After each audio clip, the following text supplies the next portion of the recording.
दोस्तों नमस्कार। मैं अशोक कुमार गौतम और आप देख रहे हैं सबसे पहले भारत। सबसे पहले भारत में मैं आप लोगों को बताना चाहूँगा कि जिस तरह से बहुजनों के साथ में तमाम प्रकार के भेदभाव हो रहे हैं, उनके अधिकार को लेकर के तमाम प्रकार की परेशानियाँ खड़ी हो रही हैं, मुसीबतें खड़ी हो रही हैं। आए दिन उनके पास किसी न किसी प्रकार की समस्या होती जा रही है। यदि वो लोग सक्षम होते तो अपने घर को, अपने राज्य को, अपने देश को छोड़कर जाने की ज़रूरत नहीं थी। फिर भी सरकार आए दिन ऐसे हमारे साथ सौतेला व्यवहार करती है, हमारे साथ मतलब मज़दूरों के साथ ऐसा सौतेला व्यवहार करती है कि जिसके कारण से लोगों को सोचने पर मजबूर हो जाना पड़ता है। तो मैं आप लोगों को बताना चाहूँगा और आप लोगों के बीच में एक प्रश्न देना चाहता हूँ। प्रश्न ये था आरक्षण को लेकर के। आए दिन आरक्षण पर बात होते रहती है, आए दिन आरक्षण पर बात होते रहती है। आरक्षण में सुधार करना है, सम्मानपूर्वक उसके ऊपर बात करना है, विमर्श करना है, उसको सुधारना है, इतने परसेंट करना है, उतने परसेंट करना है, तमाम प्रकार की बातें रखी जाती हैं। लेकिन मुझे समझ में नहीं आता है। सवर्णों को आरक्षण देना हुआ तो 10% उन्होंने 2 दिन में दे दिया और 9A के सूची में रख दिया गया। और जब दलित समाज को, बहुजनों को उसमें रखा जाता है, ST OBC की बात आती है, तो आज तमाम आज़ादी के बाद से वही परेशानियां आ रही। तो मैं ये समझता हूँ, मुझे जहाँ तक ऐसा प्रश्न आया, मेरे समझ में आया, मेरे दिमाग में आया कि आप लोगों तक पहुँचाऊँ। यदि आप लोगों को उचित लगता है तो आप लोग ज़रूर प्रतिक्रिया दें, और उसके साथ साथ आप लोग सावधान होकर के अपने अधिकार के लिए यदि आप नहीं लड़ना चाहते हैं तो कोई बात नहीं है। यही परेशानी आपके परिवार भी, आपकी आने वाली पीढ़ी भी ही झेलेगी, और हो सकता है इससे ज़्यादा बदतर स्थिति आ जाए। क्योंकि आप जिस प्रकार से देख रहे हैं, तालाबंदी चल रही है। तालाबंदी के समय में ऐसी स्थिति चल रही है कि लोग परेशान हैं, अपने घर को जा रहे हैं, और सरकार जो पैकेज कर रही हैं, जो सुविधाएं दे रही हैं, वो एहसान लाद रही हैं आप लोगों पर। ऐसा लगता है कि वो कहीं पर गाड़ के रखे थे उस संपत्ति को, वो आपको भेंट दे रहे हैं। तो वो भेंट नहीं दे रहे हैं, वो आपका ही था और आपको ही दिया जा रहा है। आपके ही जेब से निकाल करके आपको दिया जा रहा है, ऊपर से आपके ऊपर एहसान लादा जा रहा है। क्योंकि यहाँ तो सबसे बड़े धनाढ़ के रूप में अगर देखा जाए तो अंबानी भी हैं, रतन टाटा भी हैं, बिरला भी हैं, और भी अनेक लोग हैं, बिल गेट्स भी हैं।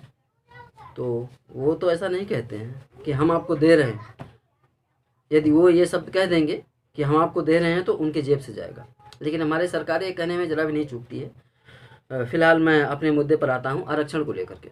आरक्षण के आधार पर मतदान भी आरक्षित होना चाहिए, मेरा यही प्रश्न था सभी के साथ में, सरकार से भी, आप लोगों से भी, कि जैसे हमारे अधिकार, हम वोट देने के लिए सभी को दे सकते हैं, लेकिन हमारे जो काम करने की प्रक्रिया हैं, जो हमारे बच्चे पढ़ते लिखते हैं, हमारे नौजवान युवा साथी, सहपाठी और तमाम प्रकार के लोग जो हैं तैयारी कर रहे हैं, चाहे वो अध्यापक हों, चाहे युवा हों, चाहे नौकरी कर चुके हों, मिलिट्री में हो, फोर्स में हो, पुलिस में हो, किसी भी तमाम प्रकार के आए दिन परेशानी झेल रहे हैं।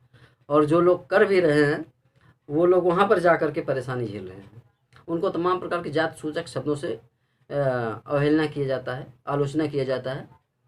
तो वो जो है उस निंदा को सह नहीं पाते हैं, कभी कभी वो आत्महत्या की कागार पर पहुंच जाते हैं। तो मैं आप लोगों को बताना चाहता हूं कि हम लोगों का जो मताधिकार है, जो हम लोगों को वोट देने का अधिकार है, वो सरकार को सुरक्षित कर देना चाहिए।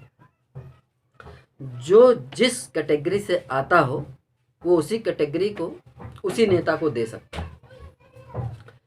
यदि वो एससी का है, बहुजनों से आता हो, चमार हो, दलित हो, तो बहुजनों को नेता को सिर्फ दे सकता है। यदि दूसरे पार्टी को देता हो, दूसरे नेता को देता हो, तो उसके जो वोट हैं, जो मत हैं, उसको अमान्य कर दिया जाए, कैंसिल कर दिया जाए, बिल्कुल सिरे से निरस्त कर दिया जाए। उसकी वोट की गणना दूसरे पार्टी को, दूसरे प्रतिनिधि को होना ही नहीं चाहिए। दूसरी बात यह है कि यदि दूसरी अन्य पार्टियां किसी दूसरे पार्टी में खड़ी होती हैं, जो दूसरे सदस्य हैं, दूसरी पार्टियां खड़ी करती हैं अन्य उसी समाज के, जैसे भाजपा ने दलित समाज को खड़ा कर दिया, तो हमारे जो अधिकार हैं, जो दलितों के अधिकार हैं, जो दलितों का वोट है, पार्टी के नाम पर जाना चाहिए, प्रतिनिधि के नाम पर बिल्कुल नहीं होना चाहिए। मैं इसके बिल्कुल खिलाफ हूँ। और ये वोट चाहे जो भी नेता खड़ा हो, चमारों का खड़ा हो, किसी का भी खड़ा हो, यादव का खड़ा हो तो यादव को जाना चाहिए, चमारों को खड़ा हो चमारों को जाना चाहिए, जो जिस नेता को आता हो। SC ST OBC वाले जो आते हों, उनके नेता खड़ा होते हैं, यदि भाजपा से, कांग्रेस से या अन्य किसी से खड़े होते हैं, तो उनको वो वोट सिरे से खारिज कर देना चाहिए, निरस्त कर देना चाहिए, बिल्कुल उसकी माने होना नहीं चाहिए, गणना में बिल्कुल उसकी आने नहीं चाहिए। नेता की भी यही प्रावधान होनी चाहिए, वो किसी भी पार्टी से नहीं खड़ा हो सके, जो जिस कैटेगरी में है। जैसे हमारे आज आरक्षण को लेकर के कहा जाता है कि जो उनका रिजर्वेशन में प्रमोशन है, तो वो उसी के तहत, चाहे वो 15% का, 17% का, 22% का, 52% का, जो भी मामला हो, XYZ, वो कहा जाता है कि वो उसी में प्रमोशन करेंगे। और वो चाहे जितनी भी मेरिट ले ले, चाहे 100 में से 100 ले ले या 100 में से 1000 ले ले, तो वो उसी में रहेंगे। तो उनके मेहनत करने का कोई मतलब नहीं है। इसी के आधार पर मैं आप लोगों से कहना चाहता हूँ कि इसी के आधार पर मतों का भी गणना होना चाहिए। और जो हमारा वोट जा रहा है, तो हमारा वोट भी इसी प्रकार से जाना चाहिए। हमारे वोट हमारे लोगों तक जाना चाहिए, आपका वोट आपके लोगों तक जाना चाहिए। और एक बात, यदि सवर्ण किसी को वोट देना चाहता है, दलित समाज के किसी नेता को, प्रतिनिधि को देना चाहता है, तो वो वोट ले सकता है, दे सकता है। लेकिन कोई चमार अगर देना चाहता है, जैसे SC ST एक्ट कानून लगा हुआ है कि कोई SC ST वाला गया, तुरंत FIR कर दिया तो SC ST एक्ट लग गया, तो उसी के आधार पर उसकी जांच पड़ताल होती है, तमाम प्रकार के रवैये अपनाए जाते हैं। तो उसमें प्रक्रिया को देखते हुए मैं ये डिसीजन ले रहा हूँ कि सरकार से मेरी भी अपील है, निवेदन है, और आप लोग भी इस पर बात उठा सकते हैं, प्रश्न रख सकते हैं। यदि इसमें तमाम प्रकार की कोई भी त्रुटियाँ हो तो सुधार किया जा सकता है। मैं अपनी गलती को महसूस करूँगा, क्षमा भी चाहूँगा। किसी को भी अगर इस प्रकार के कोई खेद व्यक्त करना चाहता है या मुझसे कोई गलती हो रही है, तो मैं भी खेद व्यक्त करूँगा। मैं झूठ बोलने वाला कोई बहुत बड़ा नेता नहीं हूँ, लेकिन मेरा वोट सिर्फ यही है, आरक्षण को लेकर के मतों में भी आरक्षण होना चाहिए, आरक्षित होना चाहिए, कि वो जो जिससे आता हो वो अपने नेता को सिर्फ दे, बाकी किसी नेता को नहीं देना चाहिए।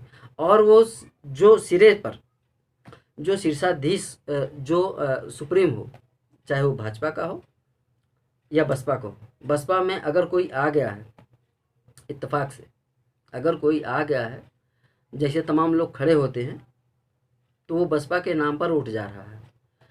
यदि भाजपा में, हमारी जो राष्ट्रीय पार्टी है, अंतर्राष्ट्रीय पार्टी है भाजपा, उसमें यदि कोई चमार खड़ा होता है, कोई प्रतिनिधि खड़ा होता है, कोई सदस्य खड़ा होता है, तो वोट भाजपा के नाम पर जाएगा। इसलिए वहाँ पर खारिज हो जाना चाहिए, उसके जो मताधिकार है उसको सिरे से निरस्त कर देना चाहिए। मैं आप लोगों के साथ में सिर्फ यही एक प्रश्न मेरे थे, जो मुझे लगा कि आप लोगों तक पहुँचाना चाहिए। यदि किसी को इससे कोई परेशानी हो, किसी प्रकार का जो भी परेशानी हो, तो मैं चाहूँगा कि क्षमा चाहूँगा, खेद व्यक्त करता हूँ।